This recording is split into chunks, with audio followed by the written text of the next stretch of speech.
Good morning students. पिछले video lecture में हमने गोल्जी एपरेटस की स्ट्रक्चर के बारे में, उसके केमिकल कंपोजिशन के बारे में पढ़ा था। आज हम उसको कंटिन्यू करते हुए उसके ओरिजिन और फंक्शन के बारे में बात करते हैं।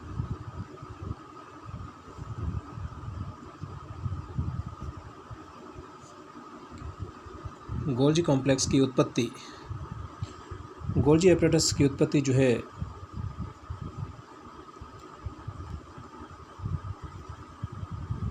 Nuclear membrane and endoplasmic reticulum ER से, एंडोप्लाज्मिक रेटिकुलम से होती है। पिछले स्ट्रक्चर हमने देखा था कि ER से ट्रांजिशन वेसिकल्स निकलती है और ये ट्रांजिशन वेसिकल्स आगे चल करके और गोल्जी कॉम्प्लेक्स के पार्ट का अवयवों का निर्माण करती है। इसके अलावा न्यूक्लियर मेम्ब्रेन भी जो है वो गोल्जी एपरेटस का निर्माण करती है। चूँकि न्यूक्लियर मेम्ब्रेन में राइबोसोम अटैच नहीं है, उसमें जो है प्रोटीन का निर्माण नहीं होता है और इसकी वजह से इससे जो गोल्जी कॉम्प्लेक्स बनेगा उस गोल्जी कॉम्प्लेक्स में जो है वो गोल्जी कॉम्प्लेक्स सीधे प्रोटीन सिंथेसिस में भाग नहीं लेगी। तो अपन बात करते हैं फंक्शन के बारे में, बात करते हैं कि गोल्जी कॉम्प्लेक्स से क्या क्या कार्य होते हैं।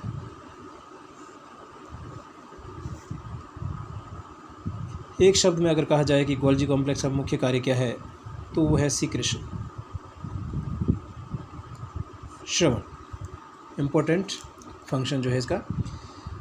और डिटेल में इसकी बात करें फंक्शन की तो इस तरह से जो है गोल्जी कॉम्प्लेक्स के कार्य आते हैं।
ये मुख्य कार्य हैं: general secretion, protein secretion, carbohydrate secretion, cell wall formation, plasma membrane formation, acrosome formation और लाइसोसोम फॉर्मेशन। गोल्जी कॉम्प्लेक्स सामान्यतः सेल में जिस स्थान पर होते हैं वहाँ पर कई पदार्थों का श्रवण किया जाता है, सीक्रेशन किया जाता है। और सिक्रेटरी सेल्स में ये ऑर्गन जो है काफ़ी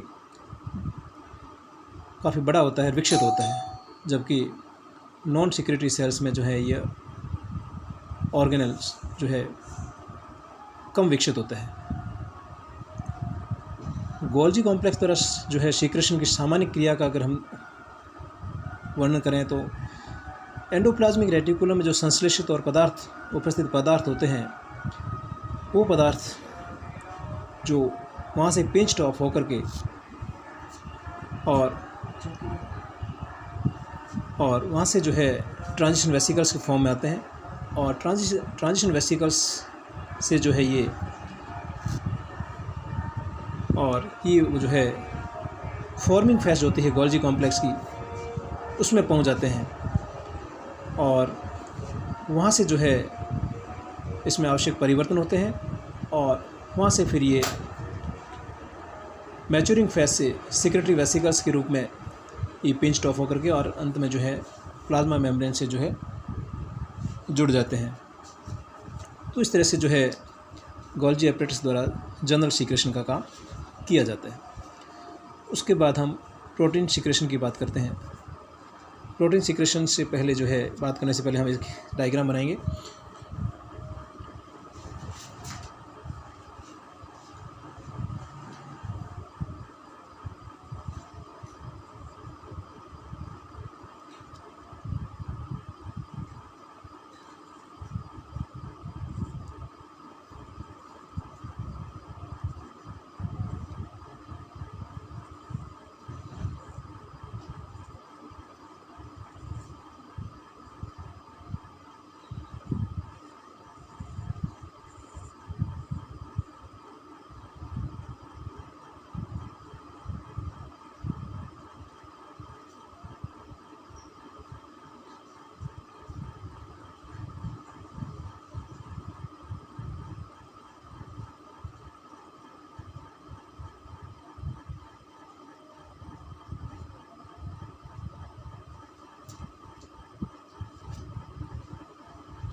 ये डायग्राम है।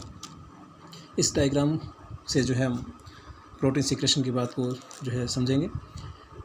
ये रफ एंडोप्लाज्मिक रेटिकुलम, इसकी सरफेस पर जो है राइबोसोम है और ये राइबोसोम प्रोटीन का सीक्रेशन करते हैं और यहाँ से संश्लेषित प्रोटीन जो है एंडोप्लाज्मिक रेटिकुलम की सिस्टर्नी में आता है और यहाँ से फिर जो है ये छोटे छोटे वेसिकल्स के रूप में, जिसे ट्रांजिशन वेसिकल्स कहते हैं, उसके रूप में संकुचित हो जाता है और बाहर की ओर मुक्त हो जाता है।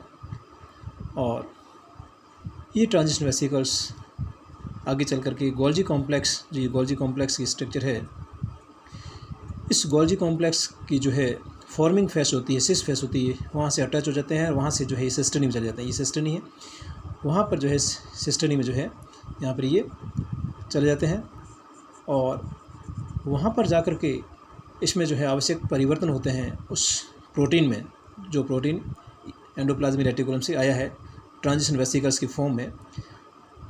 उनमें यहाँ पर कुछ चेंजेस होते हैं और प्रोटीन कंसनट्रेट होता है, सांद्रण होता है प्रोटीन का, और ये ग्रेन्यूल्स के फॉर्म में यहाँ पर कन्वर्ट हो जाते हैं और इस ग्रेन्यूल्स कहते हैं जाइमोजन ग्रेन्यूल्स, जो कि एंजाइम के प्रीकर्सर होते हैं।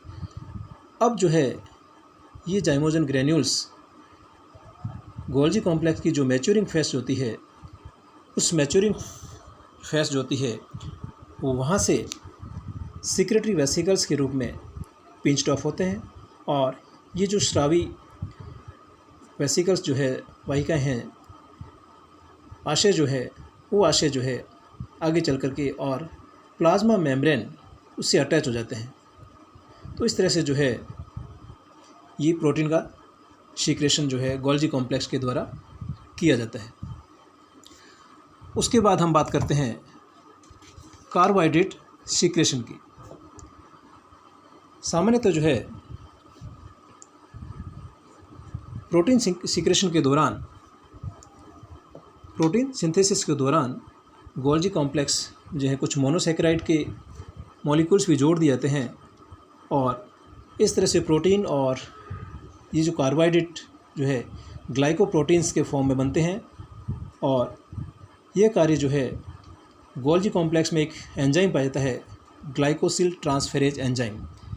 ग्लाइकोसिल ट्रांसफेरेज एंजाइम, उस एंजाइम के द्वारा जो है जो ग्लाइकोप्रोटीन बनते हैं, यानी एंजाइम जो प्रोटीन और मोनोसेकेराइड का एक साथ जो है सीक्रेशन होना, तो उस एंजाइम के द्वारा ये सीक्रेशन किया जाता है। उसके बाद हम बात करते हैं सेल वॉल फॉर्मेशन की। गोल्जी कॉम्प्लेक्स की जो मैच्योरिंग फेज जो होती है, जो परिपक्वन या पार-तल जो होता है, उससे जो सिक्रेटरी वेसिकल्स पिंच्ड ऑफ होती है, वो जो है जैसे ये यहाँ से पिंच्ड ऑफ होकर के और प्लाज्मा मेम्ब्रेन से अटैच हुई है, तो इस तरह से अटैच होने से जो है प्लाज्मा मेम्ब्रेन का जो है फॉर्मेशन करती है और अगर कोई डैमेज्ड प्लाज्मा मेम्ब्रेन है उसकी रीयूनियन भी करती है। और इसके लिए जो है गोल्जी कॉम्प्लेक्स द्वारा ग्लाइकोसिलेट मॉलिक्यूल्स जो है अवेलेबल भी करवाए जाते हैं। उसके बाद हम बात करते हैं फॉर्मेशन ऑफ सेल वॉल। जब सेल वॉल की बात की थी हमने शुरू में, सेल वॉल के चैप्टर में, वीडियो लेक्चर में, कि जो साइटोकाइनेसिस के दौरान सबसे पहले दो डॉटर सेल के बीच में एक मिडिल लेमिला का निर्माण होता है और वही मिडिल लेमिला एक सेल प्लेट बनाती है और बाद में जो है प्राइमरी वॉल और सेकेंडरी वॉल बनती है। तो मिडिल लेमिला जो सबसे पहले बनती है, उस मिडिल लेमिला का निर्माण गोल्जी कॉम्प्लेक्स के द्वारा किया जाता है। गोल्जी कॉम्प्लेक्स के द्वारा कैल्शियम और मैग्नीशियम के पैक्टेट और हेमीसेलुलोज का फॉर्मेशन किया जाता है, उसकी सप्लाई की जाती है और यही जो है कैल्शियम और मैग्नीशियम पैक्टेट मिलकर के ईआर के टुकड़ों को जोड़ने का काम करते हैं और एक सेल वॉल का जो है पार्ट होता है मिडिल लेमिला, उसका निर्माण करते हैं। तो इस तरह से जो है गोल्जी कॉम्प्लेक्स सेल वॉल का फॉर्मेशन करते हैं। उसके बाद हम बात करते हैं एक्रोसोम फॉर्मेशन। Acrosome formation,